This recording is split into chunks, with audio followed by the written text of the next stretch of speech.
আজকের পৃথিবীর সবচাইতে আলোচিত এবং ঘটনাবহুল ভূখণ্ডসমূহের অন্যতম হলো সিরিয়া। একজন মুসলমানের কাছে মক্কা এবং মদিনার পরে তৃতীয় সবচেয়ে গুরুত্বপূর্ণ এবং পবিত্রতম ভূখণ্ড হলো সিরিয়া। কারণ রাসূল করিম সাল্লাল্লাহু আলাইহি ওয়াসাল্লামের বহু তাৎপর্যপূর্ণ ভবিষ্যৎবাণী রয়েছে সিরিয়াকে কেন্দ্র করে। আজকের সিরিয়ার প্রাচীন এবং ঐতিহাসিক নাম ছিল শাম। এই শামকে কেন্দ্র করে যতগুলো বর্ণনা হাদিসের কিতাবসমূহে পাওয়া যায়, সেই শামের সীমানা অবশ্য আজকের সিরিয়া থেকে বেশ খানিকটা বিস্তৃত এবং বড় ছিল। সিরিয়া, জর্ডান, ফিলিস্তিন এবং লেবানন এই দেশগুলো মিলে ছিল তখনকার শাম। অবশ্য তখনকার শামের সবচেয়ে প্রধান এবং বড় অংশ যেহেতু আজকের সিরিয়ায়, সেই জন্য সিরিয়াকেই সাধারণত শাম বলা হয়। শাম বা সিরিয়ার প্রধান এবং অন্যতম বৈশিষ্ট্য হলো যুগে যুগে আল্লাহ সুবহানাহু ওয়া তাআলার পক্ষ থেকে বিভিন্ন নবী রাসূল যে সারা পৃথিবীতে এসেছেন, তাদের সবচেয়ে বড় অংশ এবং সবচেয়ে বেশি সংখ্যক নবী রাসূল এসেছেন এই শাম বা সিরিয়া। শাম বা সিরিয়া এটাই কিয়ামতের ময়দান হবে। কিয়ামতের দিন লোকেরা এখানেই সমবেত হতে থাকবে। এর বাইরেও শাম বা সিরিয়া প্রসঙ্গে রাসূল করিম সাল্লাল্লাহু আলাইহি ওয়াসাল্লামের আরও অনেক গুরুত্বপূর্ণ মন্তব্য এবং বক্তব্য রয়েছে। সামান্য কয়েকটি বক্তব্য আজ আপনাদের সম্মুখে আমরা পেশ করতে চাই। তার মধ্যে এক নম্বর হলো সহিহ বুখারীতে বর্ণিত হয়েছে, নবী আলাইহিস সালাতু ওয়াস সালাম বলেছেন, লা তাযালু তায়ফাতুম মিন উম্মতি মানসুরিন লা ইয়াদুররুহুম মান খাযালাহুম হাত্তা তাকুমাস সাআহ। অর্থাৎ আমার উম্মতের মধ্যে একটা বিশেষ শ্রেণী, বিশেষ কিছু লোক থাকবে, একটা দল থাকবে যারা সত্যের পক্ষে লড়াই করতে থাকবে, আল্লাহর সাহায্য তাদের সঙ্গে থাকবে এবং তারা এই সত্যের পক্ষের লড়াইকে অব্যাহত রাখবে কিয়ামত কায়েম হওয়া পর্যন্ত। তাদেরকে যারা পর্যদস্ত করতে চায়, অপমান করতে চায়, ক্ষতি করতে চায়, তাদের কেউই তাদের কোনো ক্ষতি করতে পারবে না। এই হাদিসে নবী আলাইহিস সালাম যে দলটির কথা বলেছেন, যারা সাহায্য প্রাপ্ত হবেন আল্লাহর পক্ষ থেকে এবং যারা অটল অবিচল থাকবেন সত্যের উপরে কিয়ামত পর্যন্ত, যাদেরকে কেউ অপদস্থ করতে পারবে না, সেই দলটি কারা এবং তাদের অবস্থান কোথায় হবে, এই প্রসঙ্গে সহিহ বুখারীতে নবী আলাইহিস সালামের একাধিক সাহাবায়ে কেরামের মন্তব্য রয়েছে, যারা বলেছেন যে এখানে যে দলটির কথা বলা হয়েছে তারা হলেন সিরিয়ায় অবস্থানকারী হবেন এবং এটা হবে কিয়ামতের ঠিক আগ মুহূর্তে। তাবরানীর এক বর্ণনা, নবী আলাইহিস সালাম নিজেও বলেছেন আল্লাহ সাহায্যপ্রাপ্ত সেই দলটি থাকবে সিরিয়ায় বা শামে। সিরিয়া প্রসঙ্গে দ্বিতীয় হাদিসটি বর্ণিত হয়েছে সহিহ বুখারীতে। বিখ্যাত সাহাবী আব্দুল্লাহ ইবনে ওমর রাদিয়াল্লাহু তাআলা আনহু বলেছেন, রাসূল করিম সাল্লাল্লাহু আলাইহি ওয়াসাল্লাম ইরশাদ করেছেন, আল্লাহুম্মা বারিক লানা ফি শামিনা ওয়াফি ইয়ামানিনা, অর্থাৎ আল্লাহ আমাদের সিরিয়ায়, আমাদের ইয়ামানে আপনি বরকত দান করুন। এই কথা বলার পরে উপস্থিত লোকেরা বলল, ইয়া রাসূলুল্লাহ ওয়াফি নাজদিনা, আমাদের নজদেও আল্লাহ বরকত দান করুন, সেই দোয়া করুন আপনি। নবী আলাইহিস সালাম তাদের কথায় কর্ণপাত না করে আবারও বললেন, আল্লাহুম্মা বারিক লানা ফি শামিনা ওয়াফি ইয়ামানিনা। লোকেরা আবারও বললেন, ওয়াফি নাজদিনা, আমাদের নজদেও। নবী আলাইহিস সালাম তখনও একই কথার পুনরাবৃত্তি করলেন এবং পরিশেষে বললেন, নাজদ সেই জায়গায় তো ফেতনা ফাসাদ হবে, সেখানে তো হত্যা, মারামারি, খুনাখুনি হবে, সেখানে তো ভূমিকম্প দেখা দিবে এবং সেখান থেকে তো শয়তানের শিং উত্থিত হবে, সেখান থেকে তো শয়তানের শিংয়ের আবির্ভাব ঘটবে, বের হবে। এখানে নাজদ বলতে কোন এলাকাকে বোঝানো হয়েছে, এই প্রসঙ্গে মুহাদ্দিসিনে কেরামের বেশিরভাগের মন্তব্য হলো নাজদ বলতে ইরাককে বোঝানো হয়েছে। নাজদ বলা হয় উঁচু অঞ্চলকে, আরবের বিভিন্ন অঞ্চলকে নাজদ বলা হয়। হেজাজ এটাকেও নাজদ বলা হয়, যেটা সৌদি আরবের ভিতরে, আর ইরাককেও নাজদ বলা হয়। সহিহ বুখারীর বিশ্ববিখ্যাত ব্যাখ্যাতা আল্লামা কিরমানী রাহমাহুল্লাহ এবং আল্লামা খাত্তাবী রাহমাহুল্লাহ এবং আল্লামা ইবনে আব্দুল বার রাহমাহুল্লাহ সহ অনেক বড় বড় মুহাদ্দিসিনে কেরাম এবং হাদিসবিদগণ মন্তব্য করেছেন যে হাদিসের শেষ অংশে নবী আলাইহিস সালাম যে নাজদ প্রসঙ্গে মন্তব্য করেছেন, সেখানে নাজদ বলতে ইরাককে বোঝানো হয়েছে। হাদিসের সবচেয়ে বড় সমাহার কানজুল উম্মালে আবু নাঈমে বর্ণিত নবী আলাইহিস সালামের এক হাদিসে পরিষ্কারভাবে নবী আলাইহিস সালাম নিজেই বলে দিয়েছেন এখানে নাজদ বলতে ইরাককে বোঝানো হয়েছে। যাই হোক, এই হাদিস থেকে আমরা বুঝতে পারলাম বরকত নবী আলাইহিস সালাম চেয়েছেন আল্লাহর কাছ থেকে এই শাম বা সিরিয়ার জন্য।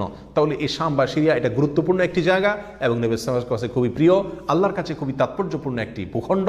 তৃতীয়ত যে হাদিসটি আমরা এই প্রসঙ্গে পেশ করতে চাই, সেটি বর্ণিত হয়েছে সুনানে আবু দাউদে এবং মুসনাদে আহমদে।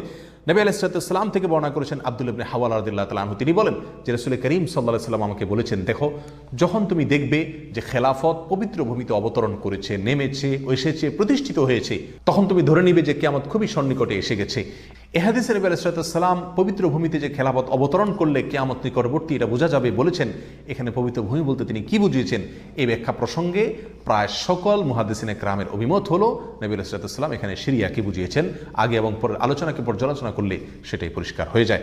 সিরিয়া প্রসঙ্গে চতুর্থ যে হাদিসটি আমরা পেশ করতে চাই, সেটি সুনান তিরমিজিতে বর্ণিত হয়েছে। সেই হাদিস থেকে বোঝা যায় নবী আলাইহিস সালাম সিরিয়াকে গোটা মুসলিম বিশ্বের জন্য হৃৎপিণ্ড হিসেবে অভিহিত করেছেন, মন্তব্য করেছেন। তিনি বলেছেন, সিরিয়ার লোকেরা যখন খারাপ হয়ে যাবে, মন্দ এবং খারাপ দিক যখন সিরিয়ার লোকদেরকে গ্রাস করবে, ছেয়ে যাবে, তখন তোমরা ধরে নিবে পৃথিবীর কোনো জায়গায় আর কোনো ভূখণ্ডে মুসলমানদের মধ্যে আর কোনো কল্যাণ অবশিষ্ট নেই। অর্থাৎ হৃৎপিণ্ডের মতো সিরিয়ার মানুষের মধ্যে যখন পচন ধরবে তখন গোটা দেহে, গোটা মুসলিম বিশ্বের মধ্যেই পচন তার আগেই ধরে গেছে, এটা পরিষ্কারভাবে বোঝা যাবে। এ হাদিস থেকেও সিরিয়া অত্যন্ত গুরুত্বপূর্ণ ভূখণ্ড, সেটা পরিষ্কারভাবে আমরা বুঝতে পারি।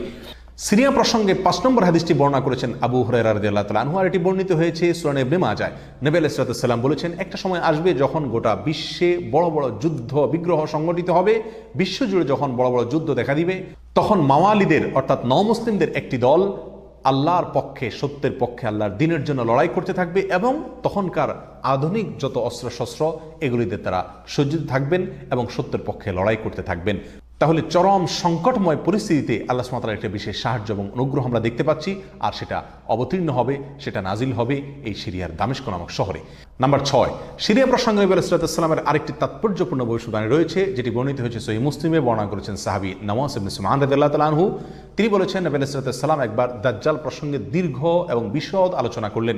একটা পর্যায়ে এসে তিনি বললেন, কিয়ামতের পূর্বে আল্লাহর নবী ঈসা আলাইহিস সালাম যে আসমান থেকে অবতরণ করবেন পৃথিবীতে, তিনি অবতরণ করবেন মূলত সিরিয়ার দামেস্ক নামক শহরের, বর্তমান যে রাজধানী সেই দামেস্ক শহরের পূর্ব অঞ্চলের একটি উঁচু এবং সাদা মিনারায় তিনি অবতরণ করে দুনিয়াতে আসবেন। এসে সারা পৃথিবী জুড়ে তাণ্ডব চালানো দাজ্জালের বিরুদ্ধে তিনি লড়াই করবেন এবং সিরিয়ার এই লুদ নামক জায়গায় তিনি দাজ্জালকে হত্যা করবেন। একজন মুসলমানের কাছে যে সিরিয়ার ভূখণ্ডটি অত্যন্ত তাৎপর্যপূর্ণ তা পরিষ্কারভাবে হাদিসের মাধ্যমে ফুটে ওঠে। নাম্বার 7, তিরমিজি বর্ণিত এক হাদিসে আসছেন, নবী আলাইহিস সালাম ইরশাদ করেছেন, কিয়ামতের পূর্বে ইয়েমেনের হাজরামাউত নামক শহরে সেখানে আগ্নোৎপাত দেখা দিবে, আগ্নেয়গিরি দেখা দিবে এবং সে আগুন মানুষকে ধাওয়া করতে থাকবে। সেই পরিস্থিতি আসলে কিয়ামতের ঠিক পূর্ব মুহূর্তে আমরা কি করব, এই প্রসঙ্গে সাহাবা ইকরাম নবী আলাইহিস সালামের কাছে দিক নির্দেশনা চাইলে তিনি বললেন, আলাইকুম বিশাম, তোমরা শাম বা সিরিয়ায় গিয়ে আশ্রয় নিবে। অন্য এক হাদিসে আসছেন, নবী আলাইহিস সালাম বলেছেন, একটা সময় আসবে যখন 3টা জায়গায় একসঙ্গে যুদ্ধ চলবে, সিরিয়ায় এবং ইয়েমেনে এবং ইরাকে।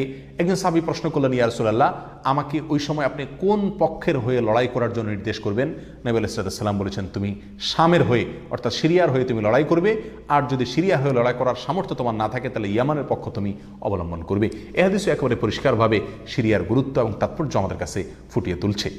নাম্বার 8, মুসনাদ আহমদ সহ বহু হাদিসের কিতাবে বর্ণিত হয়েছে, কিয়ামতের পূর্বে যে আগ্নেয়গিরি দেখা যাবে, যে আগ্নোৎপাত দেখা দিবে, সে আগুন মানুষকে ধাওয়া করতে থাকবে এবং সারা পৃথিবীর মানুষকে ধাওয়া করতে করতে করতে একটা জায়গায় একত্রিত করবে, আর সেটি হলো সিরিয়া। নবী আলাইহিস সালামের ভাষায় আরদুল মাহশারি ওয়াল মানশার, অর্থাৎ সিরিয়াই হবে কিয়ামতের ময়দান। কিয়ামতের সময় সারা পৃথিবী থেকে মানুষ সমবেত হয়ে এই সিরিয়াতেই একত্রিত হতে থাকবে।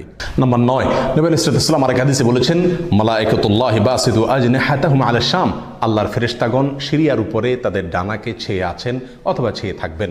এই হাদিস থেকেও শাম বা সিরিয়ার গুরুত্ব করে পরিষ্কারভাবে ফুটে ওঠে। নাম্বার 10, এক হাদিসে আসছেন, নবী আলাইহিস সালাম তার এক স্বপ্নের বিবরণ দিতে গিয়ে বলছেন যে, আমি একবার শুয়েছিলাম, দেখলাম আমার মাথার নিচ থেকে আল্লাহর কিতাবকে ছিনিয়ে নিয়ে যাওয়া হলো এবং সেটাকে যখন নিয়ে যাওয়া হচ্ছে আমি তাকিয়ে থাকলাম কোথায় নিয়ে যাওয়া হচ্ছে।